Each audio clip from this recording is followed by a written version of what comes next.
ஒரு குட்டி vlog பார்க்கலாமா? இன்றைக்கான லஞ்ச் அண்ட் பிரேக்ஃபாஸ்ட் ரெண்டுமே ரொம்ப சிம்பிள் அண்ட் ஹெல்த்தியாக முடிச்சிட்டேன். பிரேக்ஃபாஸ்ட்டுக்கு பாசிப்பயிறு வேக வச்சுட்டு தேங்காய் திருவி வச்சுட்டேன். அண்ட் லஞ்சுக்கு தேவையானதையும் ரெடி பண்ணி வச்சுருந்தேன். அதுக்கடையில் பாசிப்பயிறு பார்த்திங்கன்னா நல்லா வெந்து வந்துருச்சு. ஒரு சிலர் இதை பச்சை பயிறுன்னு சொல்லுவீங்க. ஹஸ்பண்ட்க்கு கொஞ்சமாக தனியாக எடுத்து வச்சுட்டு பிள்ளைங்களுக்கு தேங்காய் பூ நாட்டு சக்கரை சேர்த்து மிக்ஸ் பண்ணிவிட்டு பேக் பண்ணிவிட்டேன். ஸ்நாக்ஸ்க்கு வீட்டில் அதிரசம் இருந்தது, அதுதான் வச்சு விட்டுருந்தேன்.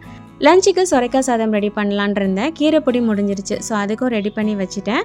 அண்ட் சொரக்காய் சாதம் பார்த்திங்கன்னா தாளிக்க ஆரம்பிச்சிட்டேன். சாம்பார் சாதம் யாருக்கெல்லாம் ரொம்ப பிடிக்குமோ அவங்களுக்கு இந்த சொரக்காய் சாதம் ரொம்ப பிடிக்கும். அண்ட் உடம்புக்கு ரொம்ப நல்லதும் கூட. ஸோ தாளித்து தண்ணிலாம் ஊற்றினதுக்கப்புறம் தேங்காய் பூ, ஊற வச்ச அரிசி பருப்பு, மாசி, கீரை பொடி எல்லாமே சேர்த்துட்டு விசில் போட்டுட்டேன். ஒரு 3-4 விசில் வச்சா சூப்பராக ரெடி ஆயிரும். சைடிஷ்க்கு ஜஸ்ட் ஆம்லேட் மட்டும் ரெடி பண்ணியிருந்தேன். அண்ட் ரைஸ்மே பார்த்திங்கன்னா சூப்பராக ரெடியாகி வந்துருச்சு.